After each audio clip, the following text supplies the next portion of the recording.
పాములు విషజంతువులు కదా! నువ్వు వాటిని పట్టుకోబోతే తప్పక నిన్ను కాటు వేస్తాయి. కానీ మన్ను మంత్రించి వాటి మీద చల్లి వాటిని వశం చేసుకోవడనిచ్చిన వ్యక్తికి పాములను పట్టుకోవడం అంత కష్టమైన పని కాబోదు. 7, 8 పాములను సైతం అతడు చేతులకు, మెడకు చుట్టుకొని వాటితో ఆట ఆడగలడు. అదే విధంగా బ్రహ్మ సాక్షాత్కారం పొందినవాడు సంసార భయం నుంచి విముక్తుడవుతాడు. ఆ! పాములు విషజంతువులు గదా! కానీ మనం పట్టుకోపోతే కట్టేస్తాయి. కానీ అటు మంత్రించి చల్లుతారు. ఆ పాములు పట్టుకోవడం కష్టమేమి కాదు. కానీ 7, 8 పాములు సైతం అంత చేతులను మెడకు చుట్టుకుని వాటితో ఆటలాడతాడు. అది బ్రహ్మ సాక్షి ఇప్పుడు చూసాం గదండీ మొన్న మనం ఈ ఈ ఎక్కడ మనం మేళాలో చూసాం గదా! మనం కుంభమేళాలో చూసాం గదా! పాములు ఎట్లా వచ్చినియి, ఎంతమంది పట్టుకున్నారటని మీరందరూ చూసుంటారు. మరి ఎలా పట్టుకుని వాళ్ళు ఆ శక్తి ఉంటే పాములేం చేయవు మనని. మనలో విషం మనలో కూడా ఉంటది. పాములోనే ఉండదు.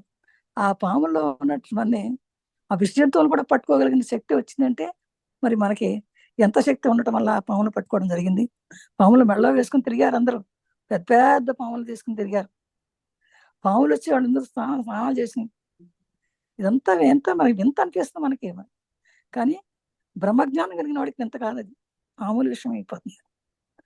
ఆ బ్రహ్మ సాక్షాత్తం పొందిన వాడికి భయం ఏముండదు కదా! పాముని చూస్తే పాము పేరు చెప్తేనే మనకు భయం. కానీ బ్రహ్మ సాక్షాత్తం పొందిన వాడికి భయమే ఉండదు. ఆ భయం నుంచి విముక్తుడైపోతాడు. ఒక మార్వాడి పెద్ద మనిషి ఒకరోజు శ్రీరామకృష్ణులను సందర్శించి కొన్ని వేల రూపాయలను సమర్పించి తనకు అనుజ్ఞ ఇవ్వమని వేడుకొన్నాడు. అతడెలాంటి సదుద్దేశంతో సంకల్పించినా గురుదేవులు ఖచ్చితంగా వద్దని నివారించారు. నాకు ధనంతో ఎలాంటి సంబంధమూ ఉండకూడదు. దాన్ని స్వీకరించిన నా మనసు ఇక సదా దాని మీదే నిలిచి ఉంటుంది అన్నారు. అప్పుడు ఆ పెద్ద మనిషి సొమ్ము శ్రీరామకృష్ణ సేవకి వినియోగపడడానికే ఆయన బంధువుల్లో ఒకరి పేర ఉంచుతానన్నాడు. అందుకు శ్రీరామకృష్ణులు ఇలా అన్నారు, "వద్దు. అది కపటమైన పని. అంతేకాని దానివల్ల ఒకరి వద్ద నా సొమ్ము ఉందనే భావం సదా నా మనసులో నెలకొని ఉంటుంది" అన్నారు. అదే చూడవా! కానీ మార్వాడి వస్తారంటే రామకృష్ణ పరమహంస దగ్గరికొచ్చి కొన్ని వేల రూపాయలిచ్చి, ఇదిగో ఇవి వాడుకోండి. అది మంచి ఉద్దేశంతోనే వాడుకోండి అని చెప్పేసి ఇచ్చారంట. అంటే నాకెందుకు ధనం? ధనంతో నాకేం సంబంధం లేదే అన్నారట. నా మనసు ఎప్పుడు దాని మీదే ఉంటది. అయ్యో! నా డబ్బులున్నాయి, నా డబ్బులున్నాయి, నా డబ్బులున్నాయి అని ఉంటది. అందుకని నాకొద్దండి డబ్బులు అక్కర్లేదు అన్నాడట ఆయన. అది అది అన్నాడంట ఆయన. సరే కాదు, మీ బంధువుల్లో ఎవరికైనా ఒకరి మీద ఇస్తాను. దేనికైనా వాడుకుంటే అన్నట్టు. అబ్బెబ్బే! అది కూడా వద్దన్నారంట. ఎందుకంటే నా మనసులో ఉంటది. పలానాయన వచ్చి డబ్బులు నాకిచ్చెళ్ళాడు.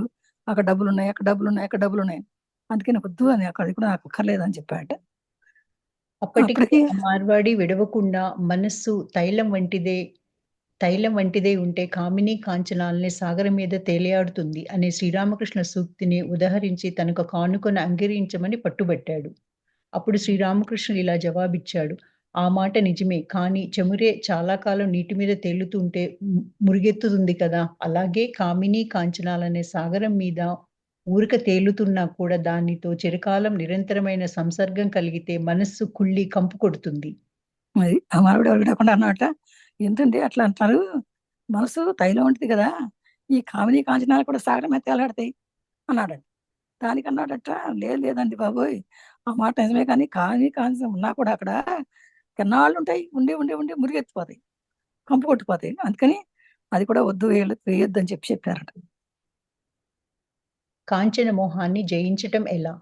కాంచన మోహం లేక ధనరాగం సాధకుడిని ధర్మ మార్గం నుంచి పెడత్రోవ తొక్కిస్తుందని చెబుతూ గురుదేవులు యువకుడైన ఒక శిష్యుని చూసి ఒకప్పుడు ఇలా పలికారు.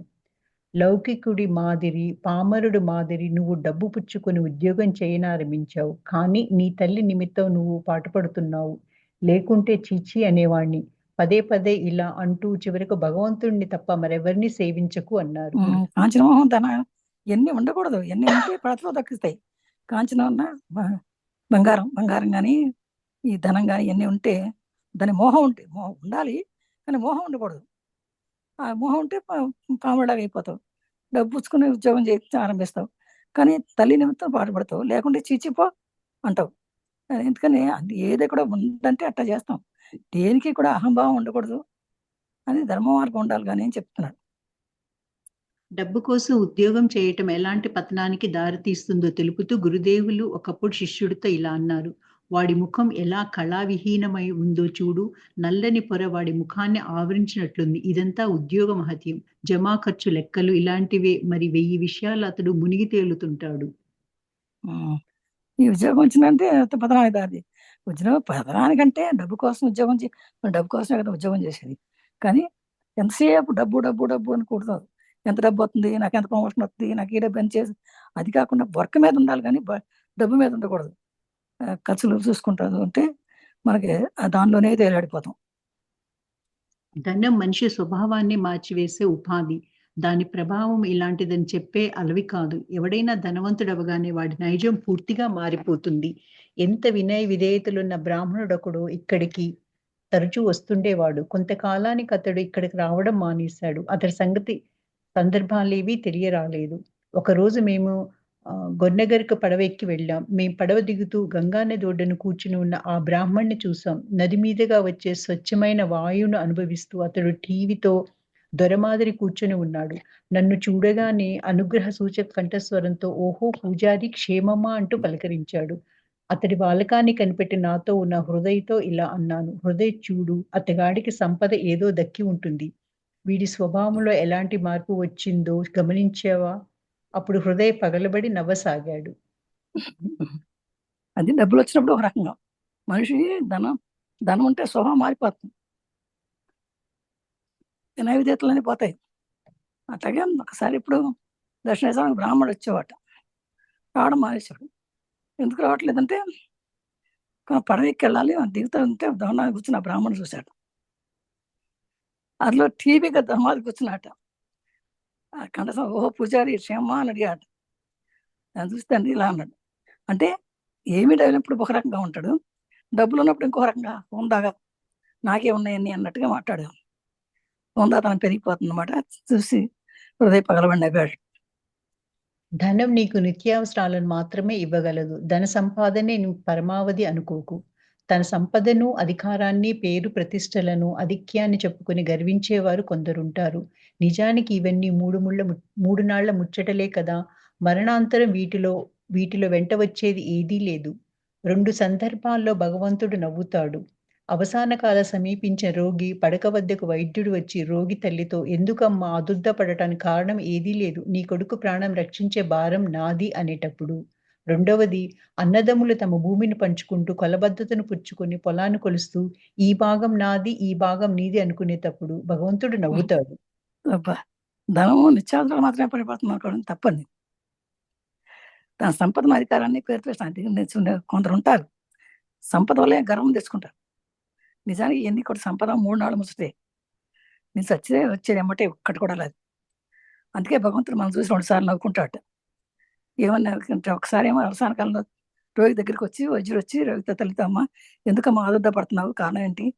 నీ కొడుకు ప్రాణం రక్షించే భారం నాది గదా! ఎందుకమ్మా" అంటాడట. అప్పుడు నవ్వుతాడట. రెండోసారి అంటే అన్నదమ్ములు భూమిని పంచుకుంటూ "ఈ పొలం నాది, ఈ భాగం నాది, ఈ భాగం నాది" అని కూడా భగవంతుడు నవ్వుతాడు. ఎందుకంటే భగవంతుడు కదా! అది నీది నాది ఎట్టవుద్ది? అందుకని ఆళ్ళని చూసి నవ్వుకుంటూ ఉంటాడు అమాయకత్వాన్ని చూసి. ధనాన్ని గురించి గర్వించదగినదేదీ లేదు. నేను ధనికుడినంటావా? నీకంటే ఎందరో అధిక ధనికులున్నారు. వారితో పోల్చి చూస్తే నువ్వు వట్టి దరిద్రుడివని చెప్పాల్సి వస్తుంది.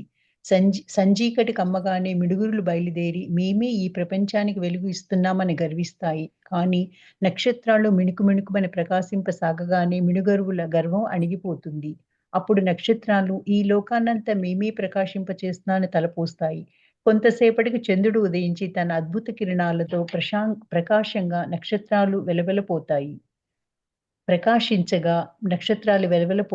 ఆ చంద్రుడో తన కాంతిలో లోకాన్నంతా శోభాయమానం చేస్తుందని పొంగిపోతూ ఉంటాడు. ఇంతలో ప్రభాతం తూర్పు దిశను సూర్యోదయం వైభవాన్ని చాటుతుంది. అప్పుడు చంద్రుడు ప్రభావం ఏమైంది? అదే ధనాన్ని గురించి గర్వించడం లేదు. ధనాన్ని నుంచి గర్వించేవాడు ధనికుడు కానే కాదు. ధనాన్ని చూస్తే వాటితో పోలిస్తే దరిద్రుడు చెప్పాలి చాలా. ఎట్లా అయితే ప్రపంచాన్ని వెలుగునిస్తున్నాం, మిడుగుపులు కూడా వెలుగునిస్తాయి.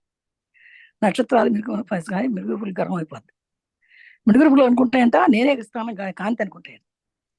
నక్షత్రాలు రాగానే మిడుగుపులు వెళ్ళిపోతాయి. ఆడి గర్వం అయిపోద్ది. అట్లాగే ప్రకాశం నక్షత్రాలు లోకాంత ప్రకాశం చేస్తున్నా అయ్యి అనుకుంటుంది. ఆ తర్వాత చంద్రుడు వచ్చి చంద్రుడు వస్తే నక్షత్రాల పని అయిపోద్ది. అలాగే లోకంలో ఒక స్వాభిమానం ఉంటది. ఒక తర్వాత నీకంటే నాకు ఎక్కువ వాళ్ళు ఉన్నారు, చాలా మంది ఉన్నారు. నీకు నువ్వే గొప్పవాడు అనుకోక్కర్లేదని చెప్పి చెప్తున్నారు. ధనాధికులను విర్రవీగేవారు ఈ ప్రకృతి యథార్థాన్ని అవలోకించి తమ భోగభాగ్యాల గురించి, అధికారాన్ని గురించి మిట్టి పడుకుంటారు గాక. వంతెన కింద ఎప్పుడు నీరు పారుతూ పోతుందే గాని ఎక్కడా స్తంభించదు. అలాగే ముక్త పురుషుల చేతి నుంచి ధనం నిరాటంకంగా ప్రవహిస్తుంది గాని వారు ధనాన్ని ఎన్నడూ నిల్వ ఉంచుకోరు. అది భోగభాగ్యాలన్నీ కూడా అధికారాన్ని బట్టి ఉంటాయి కానీ అధికారాన్ని బట్టి ఉంటాయి కానీ విరవేయకూడదు దేనికి కూడా. అలాగే వంతెన కింద ఎప్పుడైతే నీరు కొంచెం ఉంటుందో ఆ నీరు ఎప్పుడు స్తంభించదు. అలాగే ముక్త పురుషులు కూడా ఎప్పుడు కూడా ధనాన్ని చేస్తుంటే వినియోగించుకోరు. ఎప్పుడు మానవుడు ఎదగడు అది చేస్తే. ధనానికి ఎవడు దాసుడు కాడో, ధనం ఎవడికి దాస్యం చేస్తుందో వాడే నిజానికి మానవుడు. ధనాన్ని సముచితంగా వినియోగించుకోవడం ఎరుగని వ్యక్తి మానవుడనదగడు. ధనానికి ఎవడు దాసుడు కాదు. ధనానికి ఎప్పుడూ దాసుడు అవ్వకూడదు. ధనం ఎవరికి దాసం చేస్తుందో దాని నిజానికి మానవుడే. ధనాన్ని సముచితంగా వినియోగించుకోవడం తెలుసుకునే వ్యక్తి మానవుడు అక్కడే వస్తుంది. అహంకార రూపమైన మాయ. అహంకారం వల్ల దోషాలు. అహంకారాన్ని జయించటం దుర్లభం. పక్వాహంకారం, అపక్వాహ అహంకారం. అహంకారాన్ని జయించడం ఎలా? ముక్తుడిలోని అహంకారాలు. అహంకారం వల్ల దోషాలు. సూర్యుడి లోకాన్నంత వేడిని, వెలుతురును ఇస్తున్నాడు. కానీ మబ్బులు ఆవరించి తన కిరణాలను అడ్డగించే సమయంలో ఏమీ చేయజాలకున్నాడు. అలాగే అహంకారం హృదయాన్ని ఆవరించినప్పుడు భగవంతుడు అందులో ప్రకాశించడు. అహంకారం మబ్బులాంటిది. ఇది మనకు భగవంతుడిని కనిపించకుండా చేస్తుంది. సద్గురు కటాక్షంతో ఈ మేఘం తొలగితే స్వయం జ్యోతి అయిన భగవంతుడి సాక్షాత్కారాన్ని పొందవచ్చును. చిత్రపటంలో శ్రీరాముణ్ణి, సీతను, లక్ష్మణుని చూడు. భగవంతుడైన శ్రీరామచంద్రుడు లక్ష్మణుడికి 2, 3 అడుగుల ముందుగా మాత్రమే ఉన్న సీత, వారిద్దరికీ మధ్య ఉండడంలో లక్ష్మణుడికి శ్రీరామచంద్రుడి దర్శనం దక్కకుండా ఉంది. అహంకారం వల్ల దోషాలు వస్తాయి. అహంకారం తప్పకుండా ఎవరికి ఉండకూడదు. అహంకారం అహంకారం లేని దోషాలే వస్తాయి. మరి ఆ సూర్యుడు లోకానికంతా వేడినిస్తాడు కదా అని మబ్బులు ఆవరించే సమయంలో ఏమీ చేయదనుకున్నాం. అహంకారం హృదయాన్ని ఆవరించినప్పుడు భగవంతుడితో అందరూ ప్రకాశిస్తాడు. అహంకారం ఎప్పుడైతే మన లోపల ఉంటుందో అది మనకి నాశనం అండి. అహంకారం ఒక మబ్బులాగా, ఒక మబ్బు ఎట్లా ఉంటుందో అట్లా ఉంటుంది మన అహంకారం. భగవంతుడు కనిపించకుండా చేస్తుంది. అహంకారం ఉంటే మరి మబ్బు వచ్చిందంటే మనకి శివుడు కనపడ్డు కదా. అలాగే అహంకారం మనకు వచ్చిందంటే మనకి భగవంతుడు కనపడ్డు. అందుకని ఎప్పుడు ఆ అహంకారం పోవాలంటే సద్గురు కటాక్షం ఉండాలి. అప్పుడే మనకు వస్తుంది. అదే చిత్రపటం రాముడిని, సీతను, లక్ష్మణుని చూసి భగవంతుడైన శ్రీరామచంద్రుని లక్ష్మణుడికి 2, 3 అడుగుల దూరం మాత్రమే ఉంటున్న సీత అనే మాయ మా ఇద్దరికి మధ్యలో ఉండటంతో లక్ష్మణుడు శ్రీరామచంద్ర దర్శనం దక్కకుండా ఉందట. లక్ష్మణుడు, సీతారాముడు ముగ్గురు అడవిలో వెళ్తుంటే సీత అడ్డం కనపడుతుంది లక్ష్మణుడికి. రాముడిని చూడాలంటే ఆ అడ్డు తగలమని అడుగుతాడు. అలాగే తగిలితేనే అప్పుడు అడ్డు తగిలితేనే ఆమెను చూడగలుగుతాడని చెప్తున్నాడు. ప్రశ్న: అయ్యా, మేము ఎందువల్ల ఇలా బద్ధులేమి ఉన్నాం? ఎందుకు భగవంతుడిని చూడలేకపోతున్నాము? శ్రీరామకృష్ణులు ఇలా అన్నారు: జీవుడు అహంకారమే మాయ. ఈ తెరే ఆత్మ ప్రకాశాన్ని కప్పేస్తుంది. అహంకారం నశించిందా అన్ని చిక్కులు తొలగిపోతాయి. భగవదనుగ్రహం వల్ల జీవుడికి తాను కర్తను కాననే జ్ఞానం కలుగుతుంది. అతడు జీవన్ముక్తుడవుతాడు. అంటే ఈ జన్మలోనే ముక్తుడవుతాడు, నిర్భయుడవుతాడు. చదవండి. నేనీ గుడ్డను తెర మాదిరి అడ్డంగా పట్టుకుంటే ఎప్పట్లా నేను మీకు దగ్గరలోనే ఉన్నప్పటికీ మీరు నన్ను చూడలేరు. అలాగే భగవంతుడు మీకు అన్నింటికంటే సన్నిహితుడై ఉన్నా అహంకారం అనే తెర వల్ల మీరు ఆయన్ని చూడలేకపోతున్నారు. అహంకారం అనేది ఏంటంటే మాయ. ఆ మాయ ఉంటే అహంకారం తొలగిపోతే మాయ ఉన్నంత సేపు భగవంతుడి అనుగ్రహం దొరకదు మనకి. జీవన్ముక్తుడు అవ్వడం మనిషి. ఎట్లా అంటే గుడ్డంతే ఒక గుడ్డ తెర పెట్టుకుని పడుకుంటే ఎలా మీకు దగ్గరలో ఉంటాడు కనపడతాను? కనపడను కదా. ఆ తెర తీస్తేనే కనపడతాను. అహంకారం పోతేనే మీకు భగవంతుడు కనపడతాడు అని చెప్పడం. అహంకారం నిలిచి ఉండేటంత వరకు ఆత్మజ్ఞానం కానీ, ముక్తి కానీ లభించదు. జనన మరణ బంధం తొలగదు. వంట కోసం బియ్యం, పప్పు, బంగాళదుంపలు మొదలైన వాటిని పొయ్యి మీద పెట్టి ఉడకబెట్టినంత వరకే మనం వాటిని తాకగలం. జీవి విషయం కూడా అలాంటిదే. ఈ దేహమే కుండ. ధనం, విద్య, జాతి, వంశం, అధికారం మొదలైనవి బియ్యం, పప్పు, బంగాళదుంపలు మొదలైన వాటి వంటివి. అహంకారం అనే అగ్ని, ఈ అగ్నితోనే జీవుడు తాపం పొందుతున్నాడు. అహంకారం ఉన్నంత వరకు ఆత్మజ్ఞానం కలగదు, ముక్తి కలగదు, జన్మ బంధం తొలగదు తప్పకుండా. ఎట్లా అంటే మన వంట కోసం బియ్యం పప్పు బంగాళదుంపలు అన్ని పొయ్యి మీద పెడతాం, కానీ అగ్ని వెలిగించలేదు అనుకోండి, ఏమవుతుందంటే ఇది అలాగే ఉండిపోతుంది కదా. అలాగే మనం కూడా దేహం అనేది ఒక కుండ, ఈ కుండలో ధనం, విద్య, జాతి, అహంకారం అన్ని పెట్టాం, పప్పు బంగాళదుంపలు అన్ని పెట్టాం, కానీ అహంకారం అగ్ని ఉంది కదా సార్, అగ్నితోనే తాపం ఉంది, అగ్ని లేకపోతే తాపం ఉండదు. అహంకారం అనేది తీసేయాలి, తీసేస్తేనే మనకు అన్ని సరిగ్గా సమానంగా ఉంటాయి. వాన నీరు మిట్ట మీద నిలవకుండా పల్లానికి ప్రవహిస్తుంది కదా! అలాగే భగవదనుగ్రహం గర్వంతో మిట్టిపడే వారి హృదయం నుంచి తొలగిపోతుంది. కానీ అనుకువగల వారి హృదయంలో నిలుస్తుంది. అహంకారం చాలా చెడ్డది. అది నిర్మూలన కానిదే ముక్తి లేదు. ఆ లేగదూడను చూడు. అహంకారంతో దానికి ఎన్ని ఇక్కట్లు వాటిల్లుతున్నాయో చూడు. అది పుట్టగానే హై హై నేనున్నాను అంటూ అరుస్తుంది. అది పెద్దదై ఎద్దు అయ్యాక దాన్ని నాగలికి కడతారు. లేదా బరువులతో నిండిన బండకు కడతారు. ఆవు అయితే గుంజకు కట్టేస్తారు. ఒక్కొక్కప్పుడు చంపి తింటారు. కానీ ఎన్ని దండనల పాలైన ఆ పశువు అహంకారాన్ని వీడదు. దాని చర్మంతో డోలు చేసినా కూడా హమ్ హమ్ అని నేను అనే శబ్దం చేస్తుంది. దూదేకుల వాడు దాని పేగులను తన వింటి నారిగా చేసుకున్నప్పుడు గాని అది వినయం అవలంబించదు. అప్పుడు తూహై నీవున్నావు అని గానం చేస్తుంది. నేను అనే భావం పోయి నువ్వే అనే భావం కలగాలి. జ్ఞానోదయం అయితే గాని ఈ స్థితి ప్రాప్తించదు. బాగా చెప్పాడు ఎగ్జాంపుల్. అదే అహంకారం చాలా చెడ్డది, దాన్ని నిర్మూలన చేయకపోతే ముక్తే లేదు అని చెప్తూ లేగదూడడం చూడు ఎలా ఉంది, అహంకారంతో ఉంటుంది అట్లా. ఓకే, ఉంది అట్లా అరుస్తూ ఉంటుంది. అది పుట్టగానే హై హై అంటుంది, ఆ తర్వాత అరుస్తుంది, పెద్ద ఎద్దు అవుతుంది, నాగలికి కడతారు, బరువులతో కట్టి బళ్ళకి కడతారు, అప్పుడొకటే గుంజ కట్టేస్తారు. ఆయన ఒకప్పుడు చెంప కూడా తినేస్తారు దాన్ని, కొన్ని దండల పాలవుతుంది, చాలా మంది కొడతారు. ఆ పశువు అహంకారం విడదు, దాని చర్మంతో డోలు కడతారు, అయినా హమ్ హమ్ అంటదట. హమ్ హమ్ అంటే నేను అని అంటుంది. దూదేకులు వాడికి గాలి వింటి నారిగా చేస్తాడు, అప్పుడు కూడా వినయంతో అప్పుడు తూహై తూహై అంటది, నువ్వున్నావు అని గానం చేస్తాడు. అంటే చివరికి అహంకారం అంతా పూర్తిగా పోయినాక అప్పుడు నువ్వే ఉన్నావు అని వస్తుంది, జ్ఞానం వస్తుందన్నమాట. అదే అలాంటి జ్ఞానం కలగాలి అని చెప్తున్నారు. అహంకారం పూర్తిగా పోతేనే జ్ఞానోదయం అవుద్ది. అహంకారం తొలగి పరతత్వంలో లయించినప్పుడు ముక్తి లభిస్తుంది. మానవుడికి ముక్తి ఎప్పుడు లభిస్తుంది? ఆహ్, శ్రీరామకృష్ణులు ఇలా అన్నారు. అహంకారం నశించినప్పుడే. నేనెప్పుడు అహం నేనెప్పుడు ముక్తుడనవుతాను? ఆహ్, ఆ నేను అనే భావం నీ నుండి తొలగినప్పుడే. నేను, నాది అనుకోవడమే అజ్ఞానం. నీవు, నీది అనుకోవటమే జ్ఞానం. నిజమైన భక్తుడు ఇలా భావిస్తాడు. దేవా! నువ్వే కర్తవు. సమస్తం నువ్వే చేస్తున్నావు. నేను నీ చేతిలోని ఉపకరణాన్ని మాత్రమే. నా చేత నువ్వు ఏమి చేయిస్తే నేను అదే చేస్తాను. ఈ సర్వం నీ విభూతే. ఈ ఇల్లు, ఈ సంసారం అన్నీ నీవే. నావి కావు. నీ అజ్ఞానుసారం సేవ చేయడానికే మాత్రమే నాకు అధికారం ఉంది. అట్లనే అహంకారం ఎప్పుడు తొలుగుతుంది, అహంకారం ఎప్పుడు పోతుంది?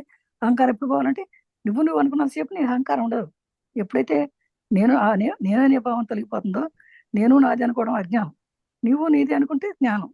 నిజమైన భక్తి ఎప్పుడు నువ్వున్నావు నీ వల్ల అవుతుంది అనుకోవాలి, కానీ నేనున్నాను అనుకుంటే అవదు. దేవా నువ్వే కర్తవు, నువ్వే సమస్తము, నువ్వే చేస్తున్నావు, నీలోనే ఉందని చెప్పుకోవాలి, కానీ నేను చేస్తున్నాను అంతసేపు నా అహంకారం ఉంటుంది అనమాట. సర్వం నీదే, సర్వం నీదే అని చెప్పేసి అనుకుంటే, నీ అజ్ఞానంలో జరుగుతున్నాయి అన్నీ అనుకుంటే అహంకారం తరిగిపోతుంది. అహంకారం పోతేనే జ్ఞానం వస్తుంది అని చెప్తున్నా. అహంకారాన్ని జయించటం దుర్లభం. అందరి అహంకారాలు క్రమంగా తొలగిపోతాయి కానీ, మహాత్ముడికి తన మహత్యాన్ని గురించి అహంకారం తొలగిపోవడం కష్టం. వెల్లుల్లి రసం పోసిన ఉంచిన గిన్నెను 1000 సార్లు కడిగినా ఆ వాసన పోదు. అజ్ఞానం వల్ల కలుగుతున్న అహంకారం అంతటి మొండిది.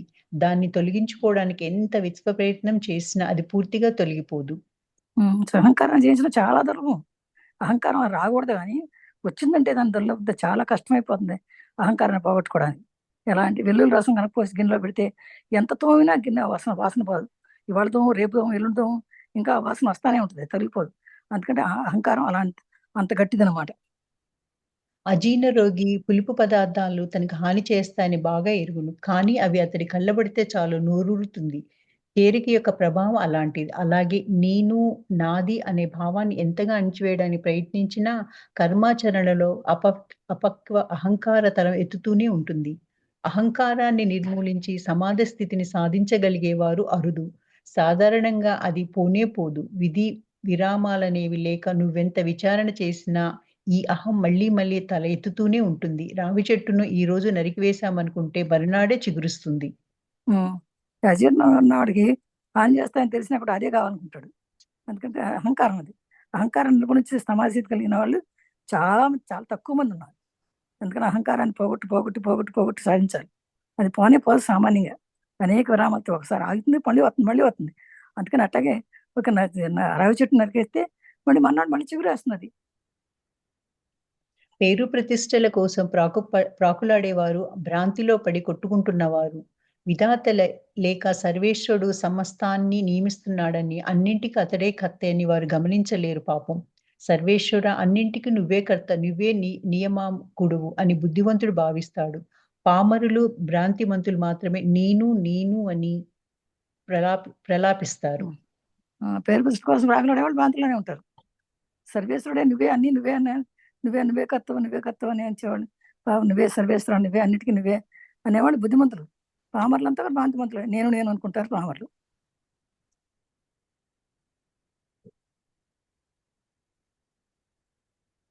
పక్వాహంకారము, అపక్వాహంకారము. అహంకారం 2 విధాలు. ఒకటి పక్వం, రెండోది అపక్వం. నాదేమీ లేదు, నేనేం చూసినా, చేసినా, అనుభవించినా, వెయ్యి ఎందుకు, ఈ శరీరం సైతం నాది కాదు, నేను నిత్యం ముక్త బుద్ధ స్వరూపుణ్ణి. ఇలాంటి భావాలతో కూడింది పక్వమైన అహంకారం. ఇది నా ఇల్లు, నా బిడ్డ, నా భార్య, నా శరీరం. ఈ రకమైన భావన కలిగించేది అపక్వమైన అహంకారం. నేను భగవంతుణ్ణి సేవకుణ్ణి అని భావించడం భక్తుడి అహంకారానికి లక్షణం. ఇలాంటి విద్యాహంకారం ఇదే పక్వ అహంకారం అని చెప్పబడుతుంది. పక్వ అహంకారం, అపక్వ అహంకారంలో 2 రకాలు ఉన్నాయి. పక్వం, 2 అపక్వం. ఏది చూసి నాదేం లేదు, నేనేం చేసినా అనుభవించిన ఎందుకు, ఈ శరీరం నాది కాదు, నేను ముక్త స్వరూపుణ్ణి ఇవన్నీ అనుకున్న వాళ్ళు పక్వమైన ఆహారం అన్నమాట. కానీ ఇది నా ఇల్లు, నా బిడ్డ, నా శరీరం, ఇది నాది అనుకున్నవాడు అపక్వమైన ఆహారం. అంటే నేను భగవంతుని సేవకుండా అని భావించడం భక్తుల అహంకారం లక్షణం. కానీ ఇలాంటి విద్యాహంకారం అన్నమాట. ఇదే పక్వ అహంకారం అని కూడా చెప్పబడుతుంది. తంటాల మారి అహంత అంటే ఎలాంటిది, ఏమిటి, వారు నన్ను ఎరగరా, నేనింత ధనవంతుణ్ణి కదా, నన్ను మించిన ధనికులు ఎవరు, నాకంటే అదుకులు ఎవరు అని మిడిసిపడే అహంతే తంటాల మారి అహంత, హానికరమైన అహంత. మానవుణ్ణి లౌకికునిగాను, కామినీ కాంచనాలకు దాసునిగాను చేసే అహంకారమే హానికరమైన అహంకారము. జీవాత్మకు పరమాత్మకు నడుమ ఈ అహంకారం వచ్చి పడటంతోనే వారిద్దరూ వేరుపడుతున్నారు.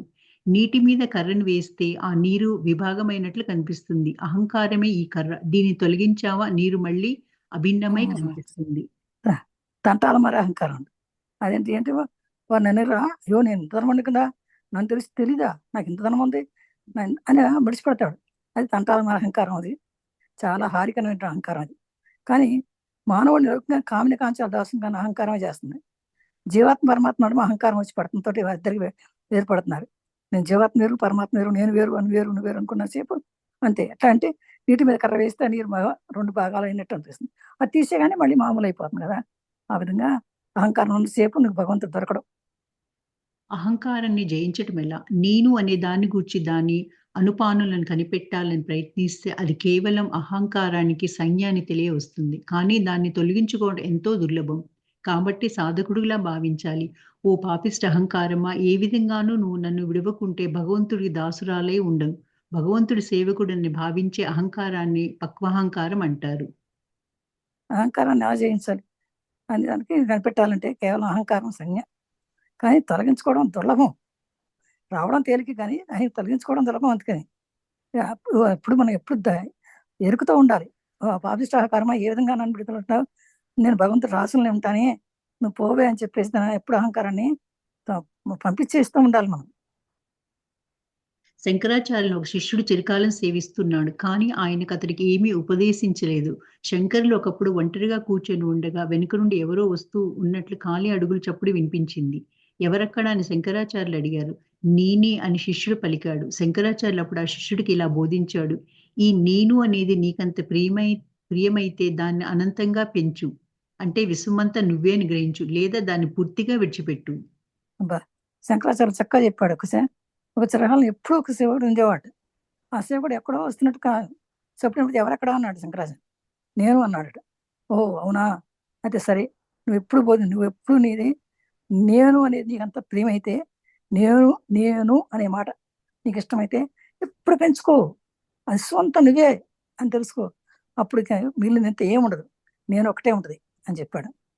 అహంకారం చేసినా అణిగేలా కనిపించకపోతే దాసోహం అనే రూపంలో దాన్ని నిలిచి ఉండనివ్వు. నేను భగవంతుడి కింకరుణ్ణి, నేను అతడి భక్తుణ్ణి అనే అహంకారం వల్ల అంతగా భయపడవలసింది లేదు. మిఠాయిలు అజీర్ణ వాతాన్ని కలిగించవచ్చు, కానీ కల్లకండ అలాంటిది కాదు. భక్తుడి దాసోహం అనే అహంకారం పసివాడి నేను అనే అహంకారం వంటిది. అది పుల్లతో నీటి మీద గీసిన గీత లాంటిది. అదెంతో సేపు ఉండదు. అహంకారం ఎంత అడిగినా కనిపించబోదు, అదిలో ఉంటుందండి. భగవంతుని కింకరుడు, భగవంతుని సేవకుడు నేను అనుకోవాలి అనే అహంకారం ఉంటుంది, భయపడవలసిన పని లేదు అప్పుడు. ఎట్లయితే మిఠాయిలు అజీర్ణాన్ని కలిగిస్తాయో కలకండ తీ పదార్థం అయినా కూడా అలాంటి కాదట. కానీ భక్తుడు దాసోహం అనే అహంకారం, దాసోహం దాసోహం నేను భక్తుడిని నీ భక్తుడిని అని అంటే అటువంటిది. అది పుల్లతో నీటి మీద గీసిన గీత లాంటిదే, ఎంతసేపు ఉండదు, ఊరికే అహంకారం మళ్ళీపోద్ది. కలకండలో జాగ్రత్తగా ఇతర చూసుకో. తీపి పదార్థాల మాదిరి దోషాలు లేని విధంగా భగవంతుడికి కింకరుణ్ణని కానీ భక్తుడని గాని భావించే పక్వమైన అహంకారంలో ఏ దోషమూ లేదు. దానివల్ల హాని కలగదు. కానీ అపక్వమైన అహంకారం అలాంటిది కాదు. దానివల్ల అనేక బాధలు వాటిల్లుతాయి. పక్వమైన అహంకారం భగవత్ ప్రాప్తిని కలగజేస్తూ భక్తి భావాన్ని పెంపొందిస్తుంది. ఎట్లయితే కలకండలో తీపి పదార్థాలు దోషాలు లేకపోయినా కొంచెం దానికంటే మంచిదంట. అలాగే భగవంతుడు ఎప్పుడు ఒక కింకరుణ్ణి, నేను ఎప్పుడు భగవంతుడిని ప్రేమిస్తాను, భగవంతుడు సేవకుడిని సేవకుడిని అని అనుకుంటే దోషం రాదు.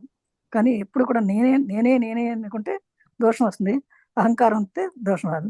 భగవత్ప్రాప్తి కలగాలంటే అహంకారం వదలాలి.